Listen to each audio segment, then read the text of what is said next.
our class. Again, welcome. This is our GE course, Living in the IT Era. And today, by the way, we are bound to discuss our 11th week, module number 10.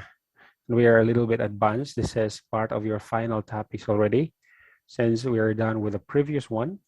And this is also in preparations of our,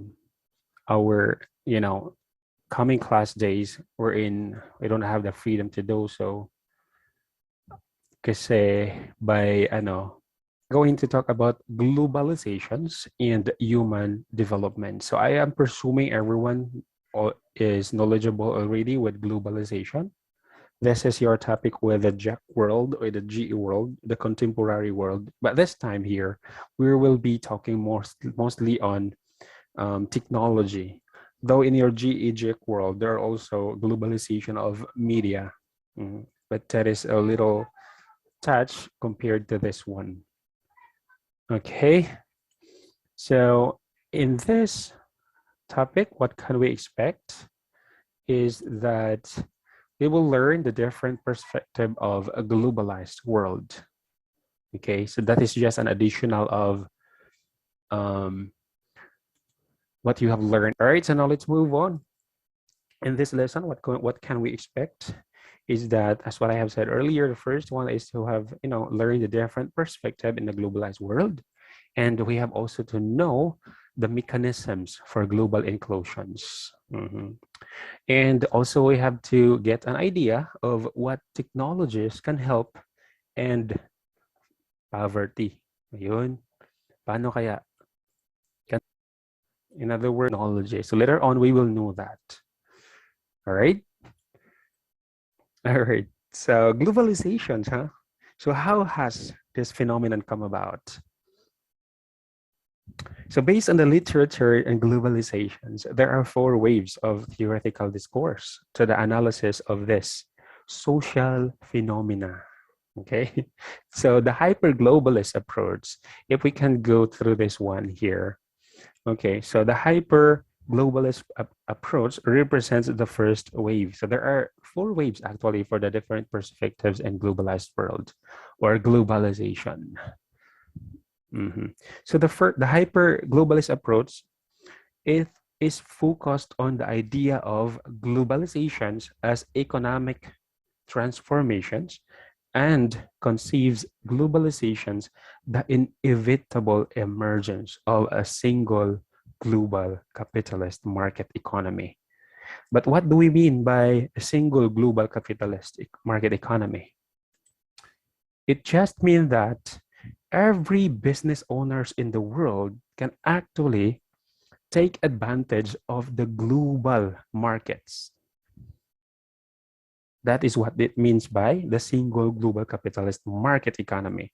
So we can already sell our products and even buy products, not just from our very own country, but from other countries as well. All right, so Eva Jane, welcome po kayo dito. All right, so the skeptical approach disputes the reality of globalization as a structural change is the second wave, right? So this approach, the world is not globalized. So since this is the second wave is the skeptical approach, they do not believe that the world is globalized, nor the world is globalizing. Though globalizations, they believe that it is just an idea and it does not exist. So countries or nations have influential power to counter the effects of globalizations. What do you mean by that? They believe that the world, when they are very powerful, then they have the power to counter the effects of globalizations. What are the effects of globalizations, by the way? When we say effects of globalizations, take a look at our economy right now. Our own products are not patronized by our own countrymen. Transformational or transformationalism or the geographical approach represents the third wave.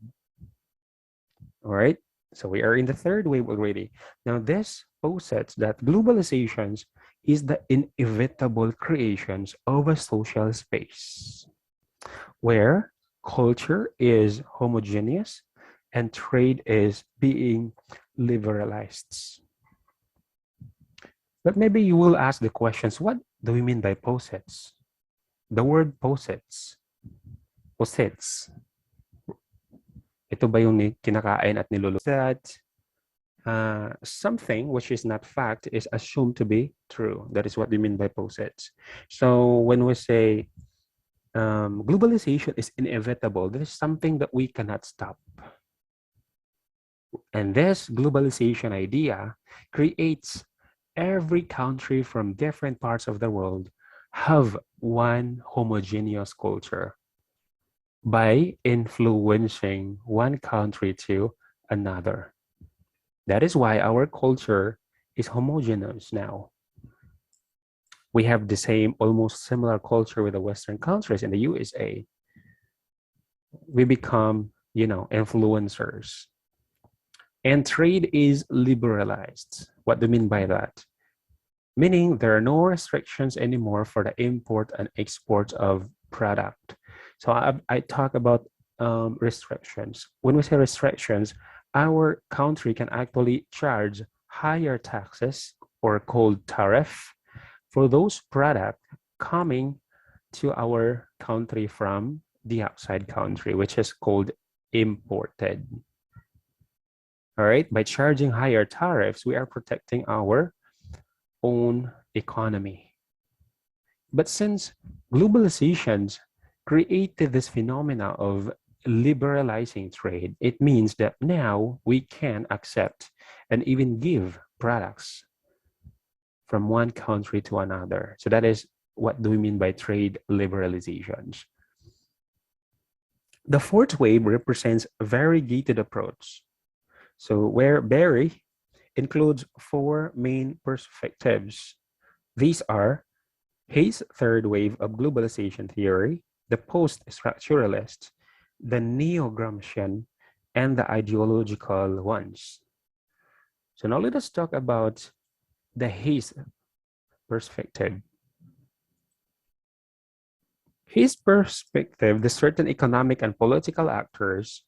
So when we say economic actors of globalizations are those corporations or business that are operating not just in one country, but from or two different countries as well, such as the multinational corporations, Coca-Cola, for example, Jollibee, something like that.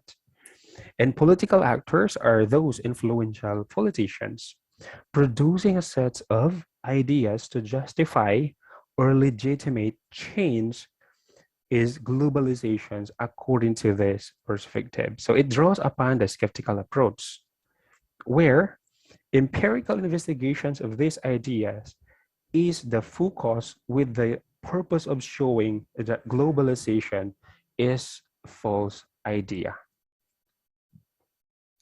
Post-structuralists, on the other hand, posits that globalization is a set of connected events which prescribes a new rule for the states. So the state being an exclusive economic actor, subject to the economic logic, incapable of shaping economy from an independent point and relating with its citizens only in economistic terms. Structuralists. Right. In the other hand, ito namang neo-Gramscian or neo-Gramscian perspective focuses its analysis on both the structural and ideational dimensions of globalizations. So this perspective conceives globalization as a form of intellectual power, which is expressed through the knowledge system of neoliberal ideology. And this is propagated by institutional authority. So ito na yung reasons or results rather of the economic and the political actors. So they have a bigger influence towards globalizations. So this materialist approach of the previous three waves from wave 1, 2, and 3 is being challenged by the fourth wave. The fourth wave approach proposed a radical change of perspective on the analysis of globalization. So it moved the focus from the discourse about the fact that the world is not globalized or globalizing to globalization's belief themselves. So proponents believe that it is more important to understand how people interpret globalizations rather than globalization itself. Because the belief that the world is globalized will make act as it is. In other words, if you believe that the world is globalizing, then you would really think that it is actually globalizing. But if you won't believe it is globalizing, then it would also not be the truth of the idea, which is globalizing. So globalization is thus considered an ideational force that influences human actions and even the policy making.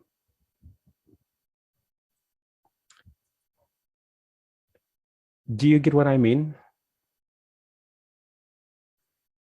So when there are these ideas, when is access cheap enough to connect the world?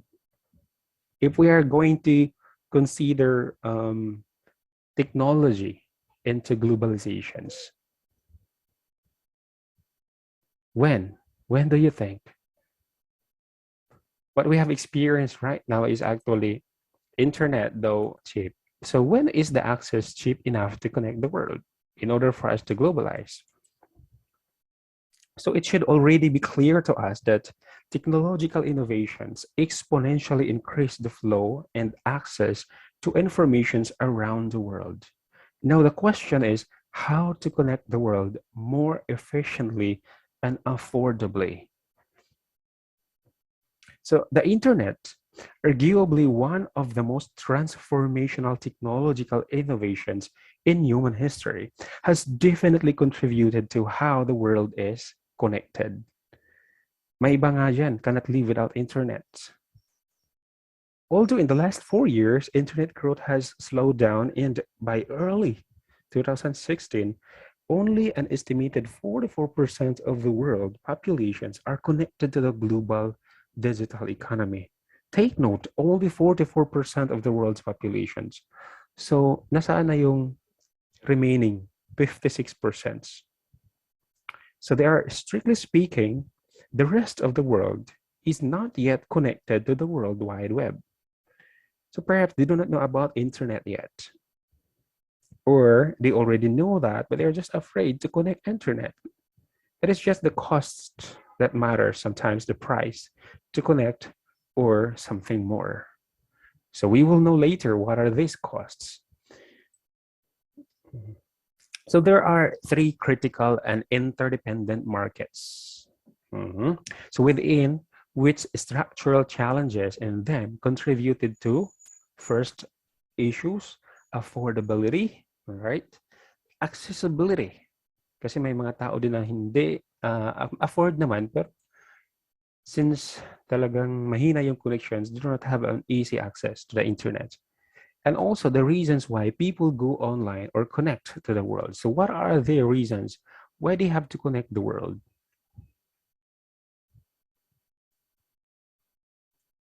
So the first is the connectivity market.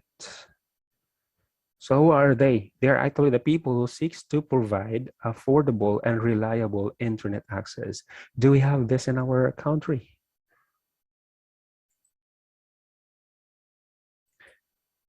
So the first of which, let's talk about the connectivity market first. The first of which, what do we need is, we need mechanism or mechanics on how to let these people connect to the market affordably and reliably. So the first ideal is we should modernize the technology base or the networks that carry data. Do you still remember our topic before about big data? We do not have a very good internet connections here, like our Wi-Fi or wireless fidelity that allows people to consume video-rich content, heavy on data. The third way on how to improve this is to provide developing countries like Philippines with the backbone of the internet that enable data to be exchanged nationally and regionally. So this requires the creations of more efficient and more nationally based internet service providers and access, of course, to the international internet infrastructures. So we need faster connectivity that this, we for sure know that this will lead to faster internet adoptions, thereby allowing people to create more locally hosted content and services. Do you know, by the way, Como applications? Como applications is a Philippine-based app. And you should know also, where is the data center for Como app? Of course, nasa Philippines, but where exactly in the Philippines? So that is your task. Know where is the data center for Como. Siguro naman mga user ng Como dito, especially yung magpa-follow about sa PBB, kung makapamilya kayo. You can actually watch PBB with Como. May mga live sila doon. So the third critical independent market is the retail market. Retail market, these are the people that helps people discover the internet and how vast it is. So it also acts as the sales and service arm of the internet industry.